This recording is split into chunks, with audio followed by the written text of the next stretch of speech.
ఈ రోజు మన Hindupur one town police station limits లో గొడమ్ ఏరియాలో మన cordon and search operation conduct చేయడం జరిగింది.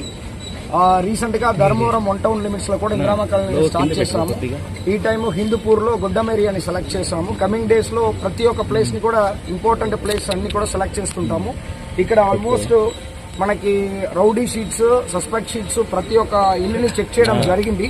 ఇక్కడ ఉన్న దాంట్లో మన ఈ చిలమతూరు రేప్ కేసులో ఇన్వాల్వ్ అయిన మన ఎరికెల కావడి నాగేంద్ర ఇల్లుని కూడా చెక్ చేయడం జరిగింది. అదేవిధంగా ఈ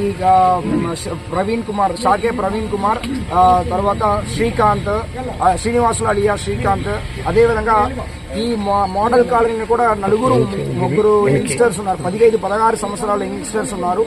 అదే అంటే దాసరి అరుణ్, తర్వాత ఇస్మాయిల్, తర్వాత వాసిం అని చెప్పేసి ముగ్గురు. ఈ నాగేంద్ర కూడా పుట్టి పెరిగినది ఇక్కడ, కానీ వాళ్ళు లాస్ట్ 7-8 ఇయర్స్ కూడా మోడల్ కాలనీలో ఉన్నారు. కాబట్టి ఇక్కడ నుంచి మన కార్డన్ అండ్ సర్చ్ ఆపరేషన్ ని స్టార్ట్ చేయడం జరిగింది. ఇప్పుడు రౌడీ షీటర్స్ కొన్ని హౌసెస్ ని విజిట్ చేయడం జరిగింది. వాళ్ళ ఫ్యామిలీ మెంబర్స్ తో పాటు మాట్లాడడం జరిగింది. అంటే మోర్ దాన్ ఈ క్రిమినల్ అఫెన్స్ కాకుండా సైకాలజీ అనేది ఎలాగా ఉంది, ఎందుకు ఇప్పుడు గతంలో ఇక్కడ అఫెన్స్ కంటిన్యూస్ గా అఫెన్స్ రౌడీజం చేసిన వీళ్ళు దుర్గా ప్రసాద్, ఇప్పుడు వాళ్ళ ఫ్యామిలీ నుంచే మళ్ళీ 2-3 ఒకరు మర్డర్లో ఇన్వాల్వ్ అవడము, మళ్ళీ అఫెన్స్ ఇన్వాల్వ్ అవడము.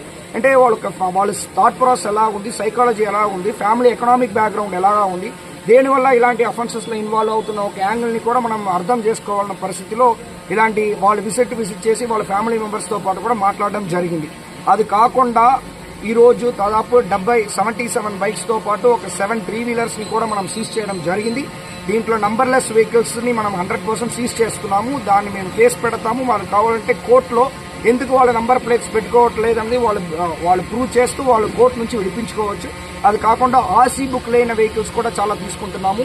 ఈ ఆర్సీ బుక్స్ లేనివి, ఈ నంబర్ ప్లేట్స్ లేనివి, ఇదన్నీ కూడా అఫెండర్స్ వేరియస్ అఫెన్సెస్ కు వాళ్ళు వాడుతున్నారు. కాబట్టి ఒకవేళ వాళ్ళు ఆర్సీ బుక్ ఉందంటే వాళ్ళు పోలీస్ స్టేషన్ లో ఇచ్చి అది రిలీజ్ చేసుకోవచ్చు.